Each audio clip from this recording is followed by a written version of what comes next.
अस्सलाम वालेकुम everyone, welcome back to my channel. कैसे हैं आप? होप सब ठीक ठाक होंगे, खैर खैरियत से होंगे। मैं भी ठीक हूँ अल्हम्दुलिल्लाह। दोस्तों वीकेंड था और मेरे बच्चों को जैसे ही छुट्टी होती है और ज़रा सी धूप देखते हैं ना, इन्हें मुसीबत पड़ जाती है कि हमें बाहर ले जाएं। हम तो घर में नहीं रहेंगे। और मेरे बेटे को तो पार्क का इतना शौक है, इसको पता नहीं पार्क क्यों इतना पसंद है। तो इनको मैं लेके आ गई हूँ घर के पास जो पार्क है वहाँ पे। वीकेंड की छुट्टी थी और मौसम भी कुछ, ठंड तो बहुत ज़्यादा है यहाँ पर, मतलब दिसंबर है तो ठंड तो बहुत है, लेकिन ना थोड़ी धूप निकली हुई थी तो पार्क आ गए। सबसे बड़ी गलती की यहाँ पर आकर, वैसे मैंने इनको बड़ा पैक किया था, नीचे बड़े गर्म कपड़े पहनाए थे, सॉक्स वगैरह सब कुछ, अपर शपर, लेकिन ना मेरे बच्चे टोपी नहीं लेते हैं। मेरा ख्याल है सारे बच्चे ऐसे ही करते हैं, कोई बच्चा टोपी नहीं लेता, उसे टोपी लेना पसंद नहीं होता। और बस इनको लग गई ठंड। अच्छा, मुझे यहाँ की आवाम की भी समझ नहीं आती, मतलब इतनी सर्दी है, किसी ने लंबा सा रजाई जैसा कोट पहना हुआ है और किसी ने बिल्कुल ही शॉर्ट स्कर्ट पहनी हुई है। तो बहरहाल सब कुछ कर आके हो गया मामला ख़राब। हम हो गए बीमार सब के सब। इस पार्क में जाने की देर थी, इतनी ठंड लगी और घर आते आते हम लोग हो गए बीमार। और बस हमारी गुलारी बची है, क्योंकि हमारी गुलारी बची है, बाकी तो घर में सब बीमार हो गए। इसको बस दौड़ने भागने से और खाने पीने से फुर्सत नहीं है। तो जब फिर बीमार हो जाते हैं यहाँ पर, तो डॉक्टर से अपॉइंटमेंट लेना भी आसान काम नहीं है। तो जब डॉक्टर को मैंने डिस्क्राइब किया कि बेटे मेरे की तबीयत इतनी ख़राब है, तो उसको बुखार, वॉमिटिंग और नज़ला ज़ुकाम, खांसी सब कुछ लग गया था। तो डॉक्टर साहब ने कहा जी इसको आप इमरजेंसी में ले जाएं। अब ये ना मेरा यहाँ पर पहला एक्सपीरियंस था इमरजेंसी में जाने का। बहरहाल मैंने गूगल पे लोकेशन लगाई और पास ही थी, ज़्यादा दूर नहीं थी। तो मैंने कहा अल्लाह का नाम लेके निकलते हैं, लेकिन उससे पहले मैंने कहा बच्चों को कुछ खिला लूँ ना। और जब आपको पता है बच्चे बीमार होते हैं तो फिर वो बहुत ही क्रैंकी हो जाते हैं, कुछ खाते नहीं हैं। तो मैंने ये छोटा मोटा हल्का फुल्का सा नाश्ता बनाया कि ये लोग कुछ तो खा के घर से निकलें। तो ब्रेड पे बटर लगा लिया है और एग बॉयल कर लिया है और साथ में चाय मेरी है। तो उसके बाद आ गए इमरजेंसी में, और यहाँ पर मरीज़ तो बहुत थे, रश भी काफ़ी था, और ये मेरे मरीज़ भी साथ ही हैं। और बहरहाल डॉक्टर ने अच्छे से चेक किया और उसके बाद जो मरीज़ नहीं थे उनका खाने को कुछ दिल कर पड़ा। तो पास में ये बड़ा ही अच्छा सा एक हलाल आउटलेट था, यहाँ से हमने ये खाया। बड़े मज़े का चिकन और बर्गर और ये सारा कुछ था। तो मेरे बेटे का भी नगेट्स खाने को दिल कर पड़ा, तो मैंने अल्लाह का शुक्र अदा किया कि कुछ खाए तो सही।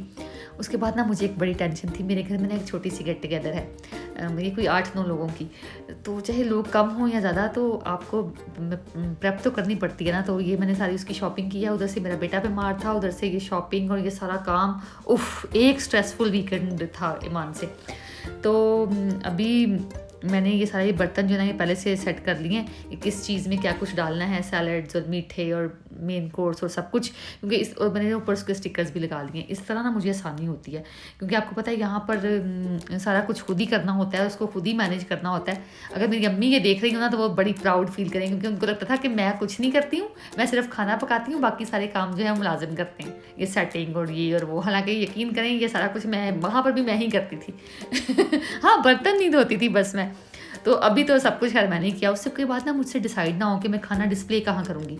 कभी दिल करे यहाँ करूँ, फिर दिल करे यहाँ करूँ, फिर फाइनली मैंने ये वाला जो प्लान लेआउट था ये मैंने फाइनल किया कि साइडों पे मैं बर्तन और ड्रिंक्स रख दूँगी और सेंटर में खाना लगा दूँगी। तो जब भी आप दावत प्लान करें तो सबसे पहले मीठे अपने बनाएं, ठीक है। और ये मैं अभी मीठों से शुरू कर रही हूँ। और दावत में हमेशा मुझे लगता है कि एक मीठा भर के बनाने से बहुत बेहतर है कि आप कम क्वांटिटी में 2 या 3 मीठे बनाएं। वैरायटी होनी चाहिए मीठे में, क्योंकि बाज़ लोगों को खीर नहीं पसंद होती, बाज़ लोगों को कोई चीज़ नहीं पसंद होती, बाज़ को, तो फिर सबके पास कुछ ना ऑप्शन होनी चाहिए खाने के लिए ना। तो मेरा प्लान था 3 मीठे बनाने का, लेकिन मैं फिर वक्त की तंगी के बायस 2 ही मीठे बना पाई। तो ये अभी एक कॉफ़ी डिलाइट बना रही हूँ। तो ये बड़ी आसान है, बस दूध में आपने चीनी और कॉफ़ी को मिक्स करना है, उसको एक बॉयल देना है और उसमें जो प्लेन वाले रस हैं उनको डिप करके आपने ट्रे में लाइन करना है।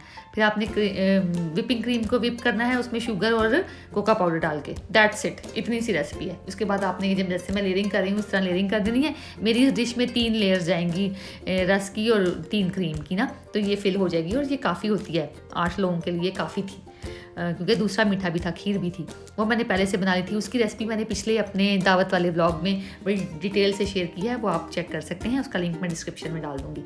तो बादामी खीर थी और ये कॉफ़ी डिलाइट थी। इसके बाद इसको छोटा मोटा डेकोर करने के बाद मैंने इसके ऊपर ना अभी डॉलप्स भी क्रीम के डालने थे, लेकिन क्रीम ही ख़त्म हो गई सारी।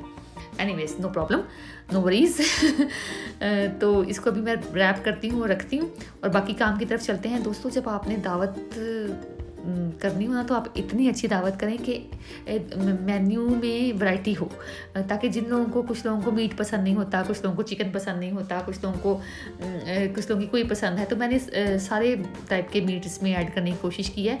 ये बन रही है भुना हुआ मटन, इनके लैम, और ये है चिकन कोरमा, उसकी तैयारी हो रही है। और इसके बाद चिकन बिरयानी है और बीफ के काफ्ता कबाब्स हैं। इनकी अगर कुछ ना कुछ तो पसंद आएगा ना खाने वालों को। तो उससे पहले मैंने ये जो मेरे पड़ोसी हैं ना, उनके लिए मैंने ये कुछ सैलड्स और जो खाना है वो निकाल के रखा है, क्योंकि ना सारा खाना खुद तो ना खाना चाहिए, इधर उधर भी देना चाहिए। तो ये मैंने बिहारी कीमा बनाया था, बड़े मज़े का बनता है। रेसिपीज़ की भी मैंने शूट की है। तो फिर ये पड़ोसियों के घर देके आई, बल्कि उनको खोल के दिखा के आई कि देखो मैं क्या क्या लाई हूँ तुम्हारे लिए। और फिर ये दावत का टाइम आ गया, ये सारा कुछ मैंने डिस्प्ले कर दिया है। तो अल्हम्दुलिल्लाह मैं मैनेज कर ही लिया है मैंने ज़रा वैरायटी। तो ये है सारे खाने की डिटेल। ये है बीफ काफ्ता कबाब, भुना हुआ मटन, चिकन कोरमा, ये है मैक्रोनी सैलड, ये है चिकन रोस्ट, और ये सारा खाना कुछ तो मेहमानों को पसंद आएगा ना। ये 3 बीन सैलड है और ये रशियन सैलड है। ये मैंने सारे बर्तन डिस्प्ले कर दिए हैं इधर, और डेकोरेशन भी थोड़ी बहुत बना ली है। तो ये ग्रीन सैलड है, ये बिरयानी की जगह है। अभी मैं आपको बिरयानी भी दिखाती हूँ, वो शायद गर्म हो रही है अभी। और ये देखिए बिरयानी भी आ गई। तो सारा खाना डिस्प्ले हो गया है, बहुत पसंद आया। और उस खाने के बाद ये मीठा है, ये है मेरी सिग्नेचर खीर और बादामी खीर, और ये है कॉफ़ी डिलाइट। तो इसको मैंने डेकोरेट करना ही भूल गई दोस्तों, टाइम ख़त्म हो गया था। तो बस यही था मेरा आज का व्लॉग। आई होप कि आपको पसंद आया हो। चैनल को लाइक, सब्सक्राइब और शेयर करना नहीं भूलना। कमेंट तो बिल्कुल नहीं भूलने। फिर मुलाकात होगी, अपना ख्याल रखें। अल्लाह हाफ़िज़।